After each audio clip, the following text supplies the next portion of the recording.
The first time she smiled at my dinner table, old Mrs. Harrow vanished before midnight. That is the part people remember now, the smile. Not the rain on the windows. Not the candle shaking in the draft.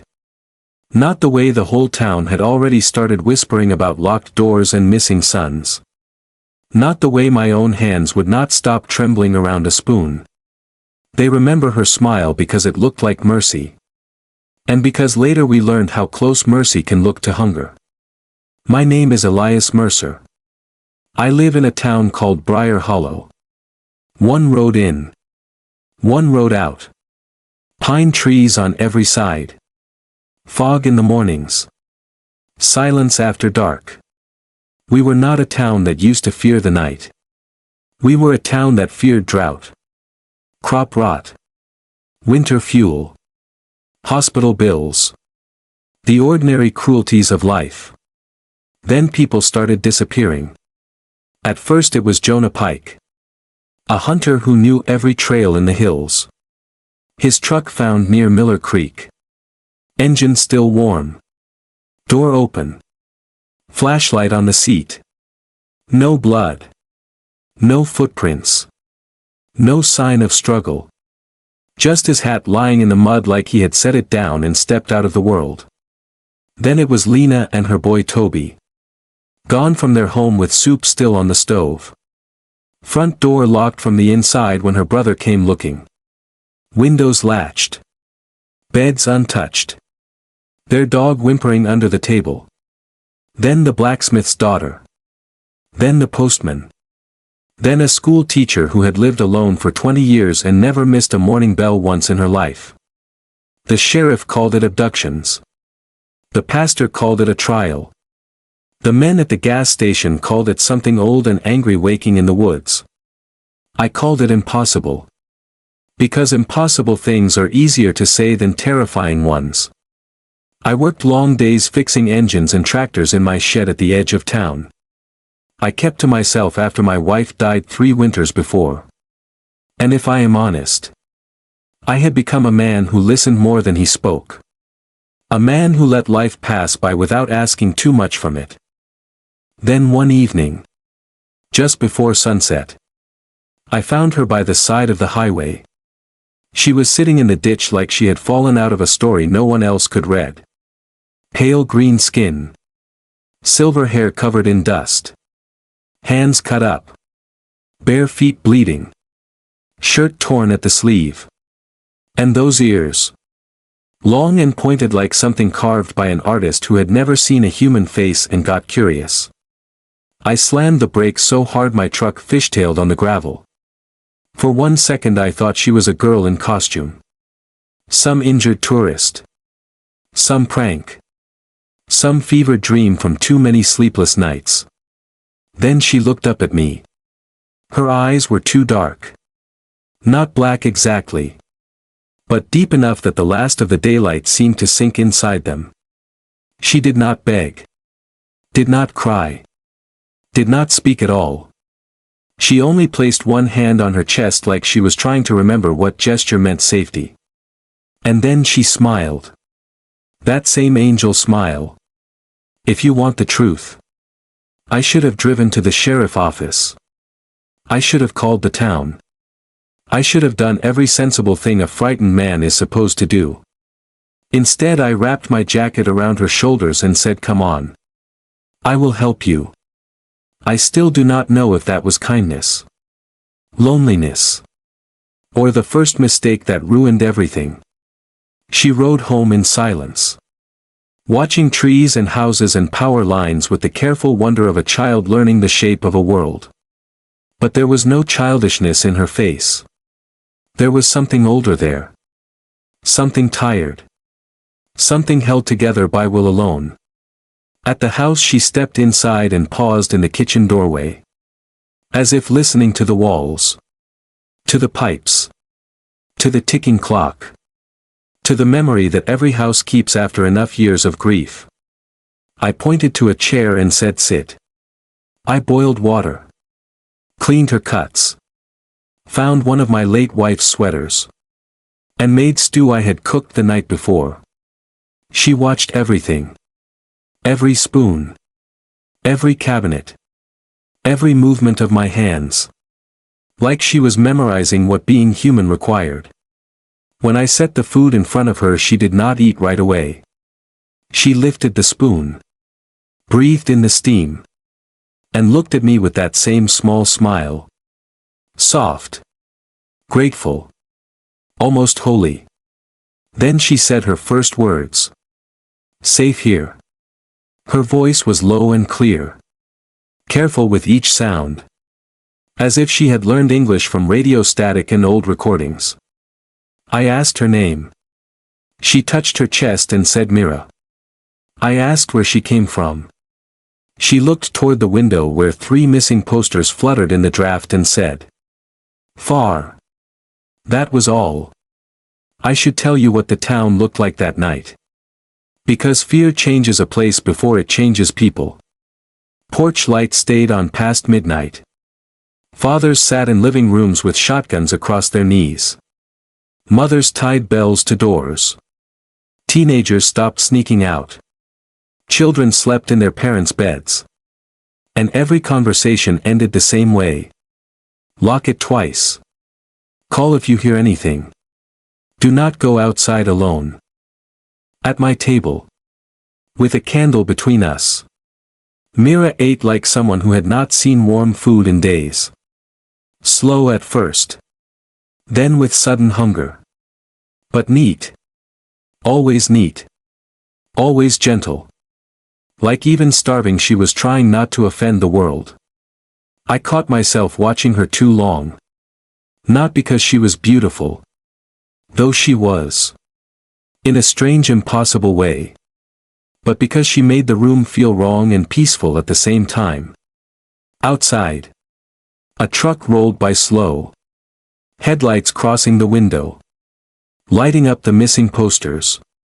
Have you seen me? Reward. Last seen. Call Sheriff Dale. Faces of people I had known my whole life looking in at us while this unknown girl sat in my wife Nora's chair and whispered thank you over stew. When she finished eating. She folded her hands and looked at the candle flame. Her smile fading for the first time. Then she said. Do not let them out tonight. I stared at her and asked who. She looked up at me. And the dark in her eyes seemed to move. Anyone you love. I stood so fast my chair scraped the floor. I asked her what she knew. I asked if she had seen someone. If she was running from someone. If she was hurt by the people taking folks from town.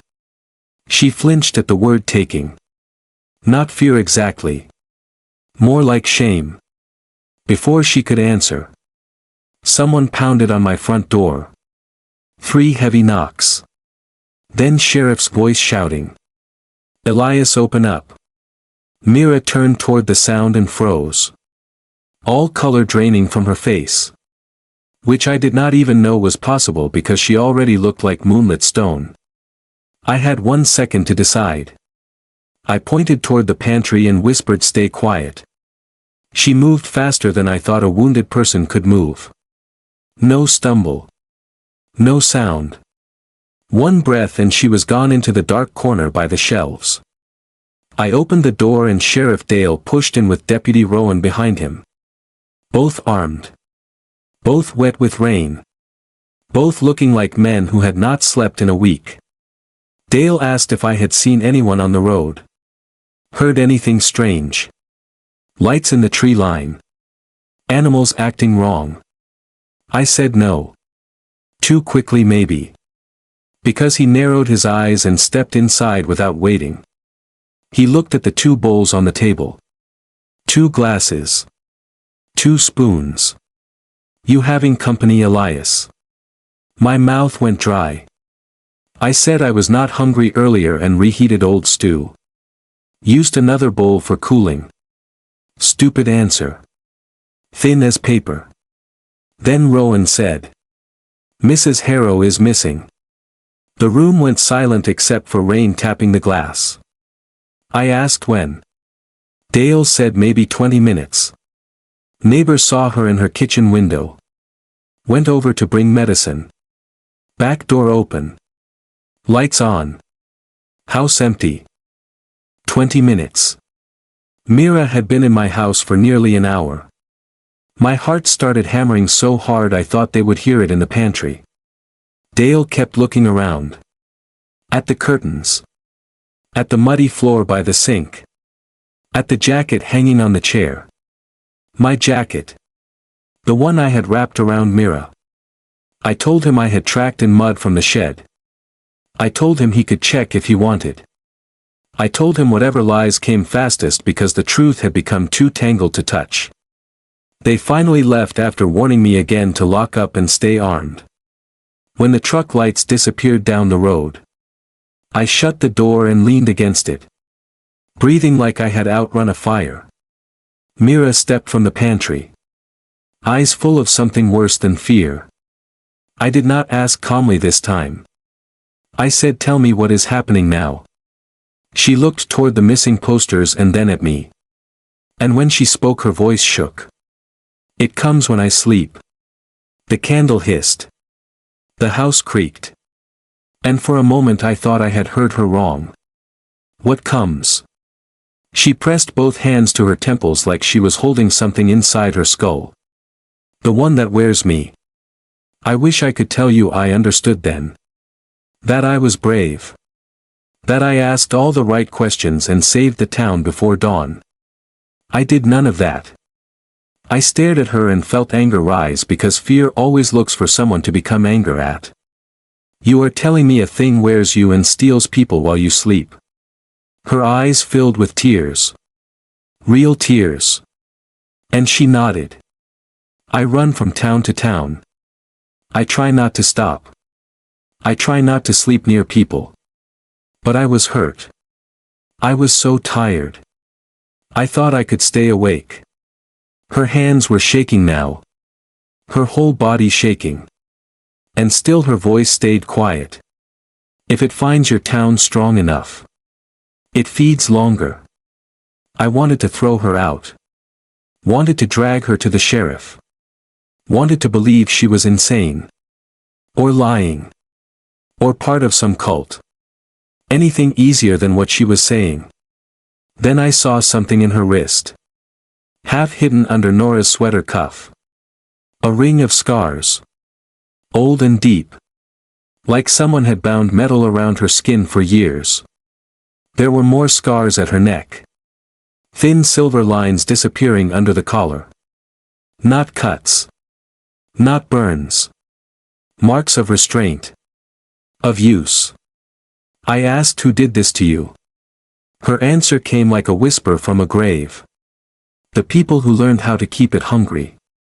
Not dead." I do not know how long we sat there after that. The candle burned low. The rain stopped. The town quieted into that heavy silence that comes before terrible news spreads. She told me pieces. Not enough to make sense. But enough to make sleep impossible. She was not from another planet the way stories say. Not exactly. She was from somewhere she called the Fold. A place touching ours in thin places. A place of thought and echo. Where some beings were born with a gift to cross between worlds. And others were born as doors for things that should never cross at all. Mira was a door. The thing she carried had no face and no body unless it borrowed one. It could reach through dream and fear. It hunted the lonely first. Then the grieving. Then anyone whose name was spoken in dread often enough to leave a trail. It had been bound to her by men who wanted a weapon. A way to empty villages. A way to remove enemies without soldiers. A way to make disappearances look like ghosts and gods. She escaped them. But the bond remained. I asked why she did not let me take her somewhere isolated. She looked at me like that was the saddest question in the world and said, "Because I wanted one dinner at a table before I ran again." I turned away then because something in me broke when she said it. Some hard judgment I had been clinging to like armor. Nora had loved feeding people. Loved setting an extra plate even when money was thin. Said a table should never become a monument to loss. And there I was. Years after burying her. With a girl from nowhere sitting in her chair asking for one safe meal before the dark found her. I made coffee so strong it tasted burnt. I gave Mira a quilt and told her she was not sleeping. Not tonight. Not in this house. Not while I still had questions. She nodded. Like she agreed she did not deserve rest. Around 1 in the morning. We heard screaming outside. Not one scream. Many. Shouting. Doors slamming. Truck engines. A woman crying someone's name over and over. I grabbed my coat and shotgun. Mira stood too. Panicked. Saying no, no, stay inside. It will hear them. It will split. I did not listen. I ran to the porch. Sheriff Dale's truck and 2 others were stopped near the Harrow place across the field. Flashlights cutting through fog. Neighbors gathering despite every warning. Fear pulling people together the way funerals do. Then the air changed. I do not know how else to say it. Sound seemed to bend. As if the night took a deep breath and forgot to exhale. The dogs started howling all at once. And every porch light on our road flickered. Dimmed. Then burned twice as bright. Mira was suddenly beside me. Not touching me but close enough that I felt the cold coming off her skin. Too many. She whispered. It can take too many now. Across the field. One of the men near the Harrow house turned toward us and began walking. Slow at first. Then faster. Not stumbling. Not running. Just moving with a purpose so wrong that my stomach dropped. It was Deputy Rowan. His flashlight dangled from one hand. Beam dragging over the grass. And his face was empty. Eyes open too wide. Mouth parted like he was listening to someone speaking inside his teeth. Sheriff Dale shouted his name. Twice. 3 times. Rowan did not answer. Then he looked straight at my porch. Straight at Mira. And smiled. Not her smile. A stretched wet thing with no joy in it. A smile copied by someone who had read about happiness but never felt it. Mira made a sound I had not heard from her before. Raw terror. And said. Inside now. I do not remember deciding. I remember moving. Dragging her by the wrist. Slamming the door. Throwing the bolt. Heart beating so hard my vision pulsed. Rowan hit the porch steps a second later. Then the door. Once. Twice. Hard enough to crack the frame. Sheriff Dale was still shouting from the field. Other voices joining. Boots running. Someone firing a warning shot into the air. The pounding stopped. Silence again. Then Rowan's voice came through the door. Perfectly calm. Elias, open up. We found your wife outside and she is cold. Nora had been dead 3 years. Every hair on my body stood up. Mira backed away from the door like it was fire. Hands over her ears. Saying do not answer. It reads you. It reads grief. It makes a key from what hurts. Rowan's voice came again. This time in my mother's voice. Dead for 11 years. Eli, honey, let me in. I nearly dropped the shotgun. That was the moment I believed her. Not because I am brave. Not because I am wise. But because evil knows the exact shape of the wound it wants to press. The doorknob began to turn. Slow. Metal groaning though the bolt held. Mira grabbed my hand. And when her skin touched mine I saw something that was not a sight. A black river moving through a forest of doors. Faces beneath the surface. Not dead. Not alive. Pulled under in silence. And far above them a cage of silver wire wrapped around a child no older than 10. Mira. Eyes closed. While men in masks marked symbols on her skin and fed shadows into her mouth while she screamed without sound. I fell to my knees. Gasping. She let go. And the vision snapped away. Can you stop it? I choked out. Her face tightened with pain. Only if it comes through me. Only if I let it take shape. And then you must kill me before it returns. I said no before I even thought.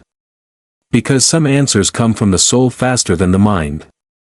The pounding returned. Harder now. Wood splitting. Hinges tearing. And outside on the road people were screaming again. Not one house now. Many houses. It had spread. Mira looked toward the back of the house. Toward the old storm cellar Nora and I used for canning jars and winter supplies. Need circle. Salt. Iron. Fire. She said. Voice steady for the first time all night. Can you do what I say? I can fix tractors in my sleep. I can rebuild a transmission blindfolded. And that night those useless farmer skills became the only reason anyone in Briar Hollow lived to see dawn. I grabbed the salt box. Iron nails. Chains. Lamp oil. Tools. Anything metal. Anything heavy. While Mira tore strips from a bedsheet and drew symbols on them with ash from the stove and her own blood. The front door burst inward as we ran for the cellar. Rowan stepped into the kitchen. But it was not Rowan anymore. Not fully. His body moved in jerks like strings pulled by a drunk puppeteer. His eyes reflecting candlelight with no human focus. Mouth opening too wide as if his jaw had forgotten its limits. Behind him. 2 more figures on the porch. Faces I knew. Mr. Kessler from the feed store. And young April Dean. 17 years old. Still in her school jacket. Both wearing that same empty smile. Mira turned and shouted one word. Look away. I do not know what language it truly was. What I heard sounded like thunder forced through a human throat. And for 1 second all 3 bodies on the porch convulsed. Like the thing inside them recoiled from being named. We slammed the cellar door and dropped the bar. The steps shaking under impacts from above. The cellar was dirt floor. Stone walls. Shelves of jars. Old tools. Cold air that smelled like earth and rust. Mira moved fast. Not like an exhausted refugee now. Like someone trained by terror for exactly this moment. She told me where to pour the salt. Where to lay the chain. Where to drive nails into the floorboards around the cellar hatch. Where to set the oil lamps. How to leave one gap in the circle and no more than a hand wide. How not to speak any name of the dead. How not to answer any voice from above no matter who it sounded like. I worked without questioning. Hammering until my palms blistered. Breathing dust. Sweat running into my eyes. The pounding above us growing louder as more feet entered the house. At one point I heard my own voice from upstairs. Shouting from the kitchen. Mira, run. He has a gun. I almost turned toward the stairs before I remembered I was standing in the cellar with the gun in my own hands. Mira saw the hesitation and looked at me with fierce pity. It learns fast. She said. And then softer. So do we. When the circle was done. She stepped into the center and handed me a kitchen knife. My knife. The one Nora used for vegetables. Clean and sharp. Her hand closed around my wrist and held the blade against her own chest. Just above the heart. When I call it. Do not wait. If I beg. If I cry. If I look like a child. If I look like her. Do not wait. I could not breathe. Could not nod. Could not accept what she was asking. She saw that too.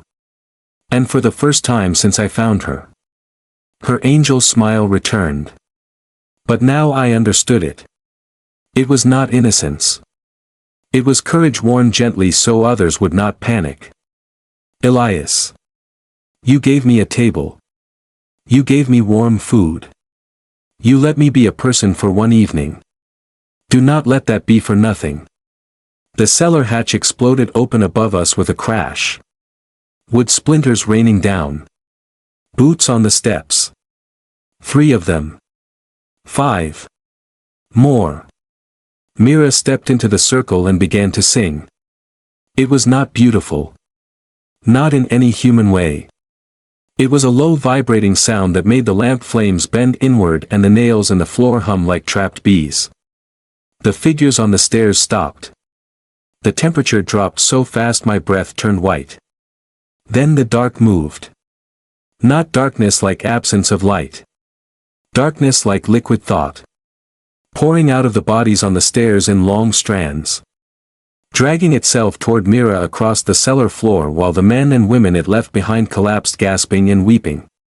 Human again for one blinking second before going still. The strands reached the salt line and recoiled. Hissing without sound. Mira sang louder. Blood running from her nose. Eyes rolling white. Arms shaking. The thing rose up then. Using shadow and memory and fear to build a shape in the center of the cellar. First Rowan's face. Then my mother's. Then Nora's. Then my own. All melting through each other like wax masks in fire. It spoke from every mouth at once. Hungry. The lamps shattered. Glass popping. Oil igniting in a ring of fire around the salt. And the cellar walls flashed with moving images of every person lost from town reaching toward me through black water. I heard Jonah Pike call my name. Heard little Toby crying for his mother. Heard Nora laugh from the kitchen as if she were upstairs cooking supper and none of this had happened. Mira screamed and the song broke. The shadow surged across the gap in the circle. Straight toward her throat. I moved. I do not remember choosing. I remember the knife in my hand. Mira turning toward me with terror and relief together in her eyes. And the thing inside the shadow suddenly seeing what I intended and wearing Nora's face fully.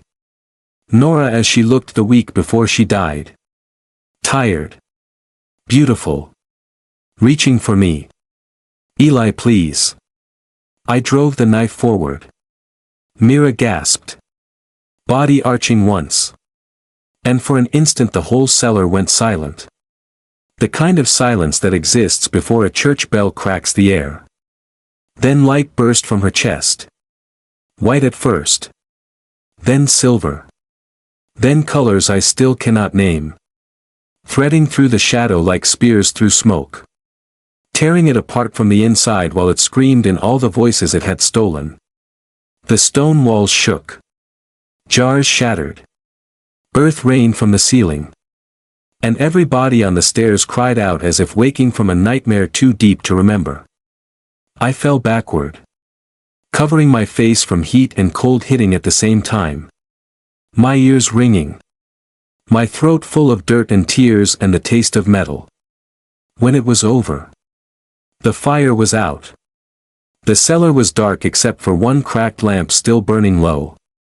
And Mira lay in the center of the broken circle with blood on her sweater and silver light fading under her skin like embers dying under ash. I crawled to her. Hands shaking so badly I could barely hold her head. Her eyes opened. Clouded. Then focused on me. Around us. On the steps. People I knew were coughing. Crying. Calling names. Alive. Confused. Human. Did it stop? I asked. Voice broken. She listened for a moment. Not with her ears, I think. With something deeper. For tonight. She whispered. Not forever then. I said. Panic rising again. A tiny smile touched her mouth. Nothing is forever. That is why kindness matters. I pressed my hand over the wound. Uselessly. Begging her to stay awake. To tell me how to save her. To tell me there was another way. Some trick. Some medicine. Some hidden part she had not told me. She lifted a trembling hand and touched the tears on my face like she was surprised to find them there. Do not make me a monster in your memory. She said. Tell them I was hungry and tired. Tell them I was afraid. Tell them I tried. I said no. Over and over. Like a child refusing sunrise. Her gaze drifted past me toward the cellar hatch. Where dawn had just begun to show as a pale line through broken boards. I had forgotten the night could end. Beautiful. She whispered. And then she was gone. The sheriff found us there at first light. Blood on the floor. Half the town on my steps and in my kitchen and yard. Some injured. Some in shock. Some missing pieces of memory. Some remembering too much. Deputy Rowan lived. Though he never worked again. April Dean lived and still will not go near a mirror after sunset. Mr. Kessler sold his feed store and moved south. Sheriff Dale stopped calling disappearances impossible things. And the missing. Some came back before dawn. Staggering out of woods and culverts and locked sheds they swore they had never entered. Days older in their eyes than in their faces. Some did not. We buried empty coffins for them that spring. And everyone had flowers. You might ask what the town said about Mira. What story we told to newspapers and state police and men in suits who arrived 2 days later asking the wrong questions with polished shoes and no grief in their voices. At first people called her the curse. Then the lure. Then the angel devil. Because frightened people need simple names for complicated pain. I let them talk until the night Sheriff Dale came to my porch with his hat in his hands and said, "Tell me what really happened." So I told him. Not everything. Because some truths do not survive official language. But enough. Enough that he stood silent a long time and finally said, "She saved my deputy. And maybe my town. And maybe my soul if what Rowan said was true. So I reckon we owe her better than gossip." The next Sunday. The missing posters came down from the church hall windows. Not because grief ended. It never does. But because fear had been fed enough and we were tired of helping it eat. In their place. Mrs. Harrow pinned a single page with no photo on it. It said, "For Mira. Who came to us wounded. And left us breathing." No one signed it. Because by then the whole town had. I still live in the same house at the edge of Briar Hollow. I still fix engines. I still wake some nights when the wind hits the porch just right and sounds like knuckles on wood. Sometimes I dream of black water and silver wire. Sometimes I hear voices that know my name. And on those nights I sit at the kitchen table until morning with a candle lit between two plates. One for me. One for the girl who wanted one safe dinner before she ran again. People ask if I regret bringing her home. I tell them regret is too small a word. I regret the town she entered. Already bleeding fear into the dark. I regret every door we locked after we should have opened our eyes.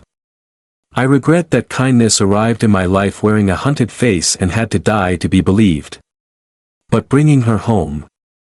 No. Because in the worst night this town ever saw. When grief itself came knocking in familiar voices. A starving alien girl smiled like an angel at my dinner table. And then she chose to stand between us and the dark. If you ever hear a story like this in some other town. If a stranger reaches your door at dusk with terror in their eyes and blood on their hands. Do not be foolish. Do not be blind. Do not be easy to deceive. But do not let fear make you cruel before truth has spoken. Sometimes the one carrying the nightmare is also the one running hardest to keep it from your house. And sometimes, the only reason morning comes is because someone you barely knew decided your life was worth more than their own. That is what happened in Briar Hollow. That is what I saw. And that is why there is always an extra plate at my table now. Just in case kindness arrives hungry.